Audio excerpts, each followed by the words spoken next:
I'm Rod Shervis with the Division of Water Quality, and I'm the Collection and Conveyance Manager for the division. What you should do when you have a sanitary sewer backup in your home. Sanitary sewer backups are caused by a couple of different reasons. One of them that we call dry weather overflows is when there is blockage in either the sewer lines, the public sewer lines, or in the private sewer lines that go to your home. The second one is called a wet weather overflow. That wet weather overflow is caused by a undercapacity of the sewer lines caused by heavy rainstorms.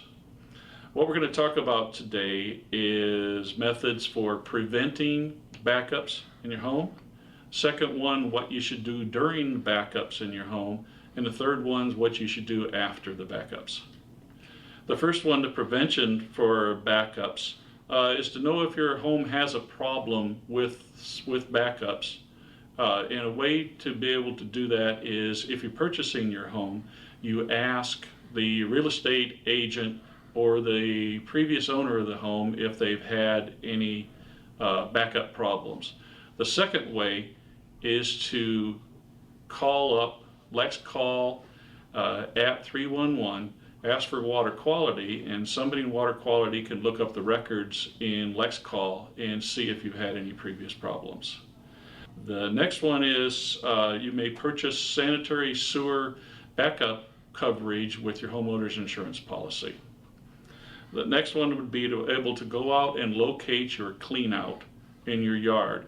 Clean outs are either in the yard or in the basement. What you want to do is keep access to that clean out so that if you have a plumber to come out and help you with an overflow or with a backup, or the city crew comes out there, that they can find it easily. You also want to periodically have a plumber, a professional plumber, come out and clean that lateral. It's a way to be able to prevent backups in your own private system. Probably every couple of years would be good. Avoid dumping grease down your kitchen into your garbage disposal. Another way is avoid putting feminine hygiene products into your toilet. Diapers, feminine hygiene products, rags, towels. One of the newest things that we found out is people are taking the cleansing wipe or cleaning wipes that you use in the kitchen, dumping those down into the toilets, and it's causing a lot of clogging problems in your system. Also, if your home has drains or plumbing fixtures below grade or in the basement, those are susceptible to overflowing during overflow or during backups or blockages during wet weather or dry weather. Another thing is a good idea to go and install in your basement, install your furnace, washer and dryer, or other appliances, to install those between 6 and 10 inches above the floor. Because if there is overflow in your basement, it won't ruin those. Another big thing you can do is if you know where your sewer line, where that clean out is coming out of your house, it normally goes straight over to the sewer line. Sometimes it has a few jogs. Avoid planting trees or large shrubs in there, because the tree roots during dry weather go and seek water, and about the only place they can find water is in your sewer line, comes out of your house. Another thing we're going to talk about is what you do during a backup. The first action you should take is to protect people and property, your own people and property. It may take time if there's an overflow, and this is during dry weather and wet weather. It may take time for either the plumber to get to your house or the city crew to come and help you. We actually take calls on a first come, first served basis. During a heavy rainstorm, we may have hundreds of calls that we have to make. It may take hours to be able to get to you, to be able to help. Keep your pets and children away from the sanitary sewer overflow. Move your furniture if you can. If you've got a high spot in your basement, another high spot, take furniture and valuables and move those out of the spot where it's overflowing. A lot of the overflows, if it's a dry weather overflow, it may just have less than an inch of of sewage coming out on your floor. During a wet weather overflow, we have actually seen up to the first floor of water. So you probably can't avoid that, but at least move your furniture out of the way. Turn off the electricity and the gas. You've got normally your gas outlet, if your basement has a lot of water on it and it's coming up to your receptacles are normally about a foot off the ground. If they're coming up into appliances, the furnace or that, you can turn the gas off outside and turn the electricity off at your breaker. But do not enter any area that has standing water, because you want to be able to avoid electrocution if you haven't turned the power off. If possible, you've got down in your basement, you have floor drains, you have toilet fixtures, sinks, and tubs. If you're getting water to come out during a rainstorm or during a blockage, go and plug those. They sell plugs at the local hardware store that you can actually put in your floor drains. Sometimes it's a good idea because you don't always use that floor drain, and you can avoid any overflows if you do that. Another thing some people have done before, if water's coming up, you can actually take your string mop and put it in the toilet and plug it. What you may have to do, it's a lot of pressure, you may have to go and put some weights on top of that plug to be able to keep it held down, because it does build up a lot of pressure. Other things that people have done is they have installed backtrap valves to be able to avoid wet weather overflows. Backtrap valve is just a valve that closes when the water system in the public portion starts filling up during a rainstorm. It closes, and at that same time there's pressure behind that check valve. Normally what it is when you flush your toilet, there's enough pressure to be able to send it out to the public system. During heavy wet weather, that line is blocked by pressure of the water system.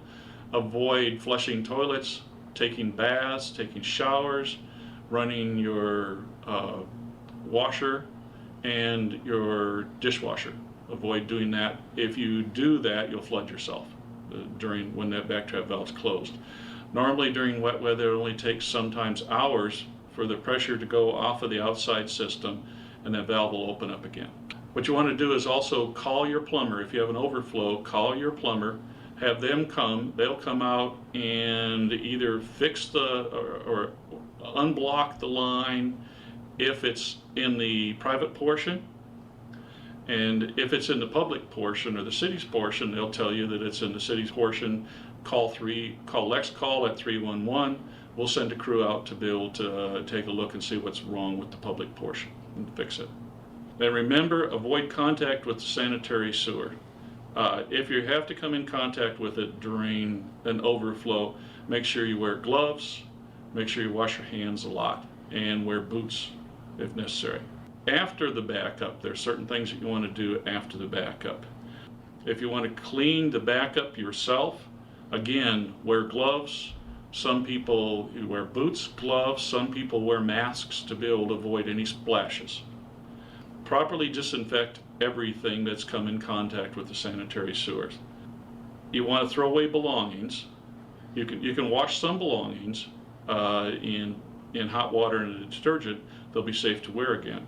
But if it's hard to wash, such as carpets, mattresses, stuffed animals, and upholstery, you probably want to throw those out. Residents in Fayette County can contact Waste Management for a Loan-a-Box program.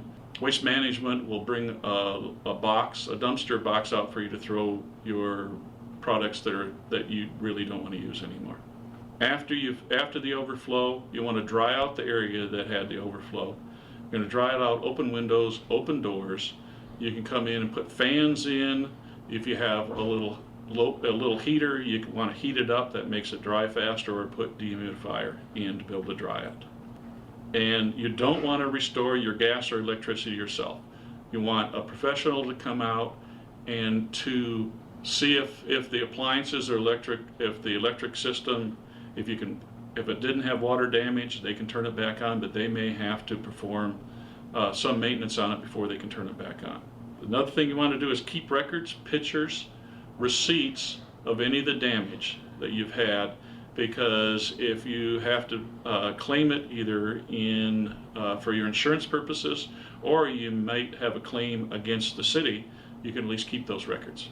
Last, if you want to be able to have a professional come and clean your house, look in the yellow pages under carpet, rug, and upholstery cleaning companies that can come and do it. And also, if you'd want to get a copy of the brochure to be able to look at what you do if my home has a sewer backup, you can get a copy of it. Go to Lexington, the website www.lexingtonky.gov, water quality, and go into the for residents section, and it'll have the brochure. Whenever you have a sewer problem, it is good to call LexCall at 311. We have crews on call 24 hours a day to be able to help you with an overflow problem, either on your property. If you see an overflow off of your property, we can also help with that.